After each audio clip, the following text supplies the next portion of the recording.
The border of sleep and reality, a frightening state in which a person is already aware of himself but cannot move a single muscle. Fortunately, few people experience such horror. To be precise, only 7% experience this condition once or twice in a lifetime. But why do completely different people see almost the same visions in sleep paralysis? If we take as a basis the medical term, awakening cataplexy, then everything should be purely individual. But the reality is quite different. Nighttime can be a frightening experience for some people. It is at night that supposedly paranormal experiences like encounters with ghosts or aliens are frequently reported. Previous research has found a significant association between a small number of sleep variables and supposedly paranormal experiences and beliefs. Official medicine claims that individuals in such a condition are physically unable to open their eyes, yet survivors of this scary experience contradict this claim. They not only managed to gaze into the abyss with eyes wide open, but also saw very strange and frightening things. Most often, it is a kind of shadow, a silhouette of a tall man with a blurred face. This frightening figure appears to be woven from the shadows and usually stands right next to the bed of a paralyzed victim. Across various cultures, this entity goes by different names, including Black Man, Shadow Man, Old Witch, and so on.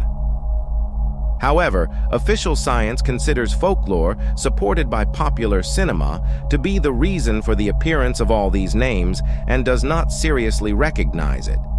It is believed that sleep paralysis occurs most often in adolescents and in people with various mental illnesses. At least a third of those surveyed in this category claim to have experienced sleep paralysis at least once. The prevailing consensus among most doctors is that the visions experienced during episodes of sleep paralysis are primarily hallucinations induced by a state of drowsiness. But why do so many different people from different countries and different cultures see such similar hallucinations?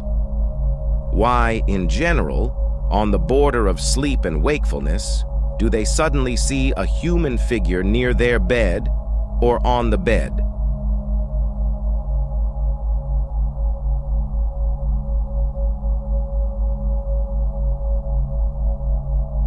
It seems that our ancestors were much wiser than us. In ancient times, this state was considered a bridge leading the human soul to the world of spirits. The ancestors were convinced that the soul can travel separately from the body, for some time directly interact with the spirits of departed relatives or even with the gods.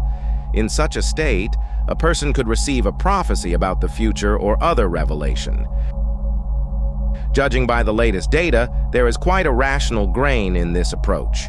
Some researchers admit that visions with sleep paralysis are completely real. There is an opinion that it is at this moment that the door to a different, more subtle plane opens before us. But it seems that the inhabitants of a different reality do not particularly welcome outsiders into their possessions. This is quite natural. Few people will like uninvited guests from another world. Maybe that's why we are so scared in this state. Maybe they are just trying to scare us away in this way. If this hypothesis is correct, that would be fantastic. In fact, nothing poses a threat to people in this situation, so there's really nothing to be afraid of. A completely different alignment comes out if the inhabitants of the subtle world are in no way the embodiment of horror in themselves. No one can guarantee that they are not capable of harming a person temporarily in their power. Indeed, in a subtle way, we are like blind kittens, completely unadapted to those conditions. Many people with sleep paralysis do not see a black person, but they see some unimaginable monsters, strange animals, huge insects. Others do not see anything, but hear someone's eerie laughter or even smell unusual smells.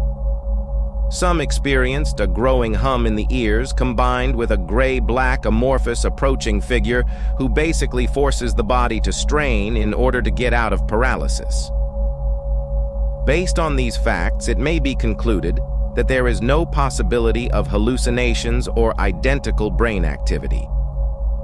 In this state, most likely, one truly sees past the boundaries of our world and unveils another reality.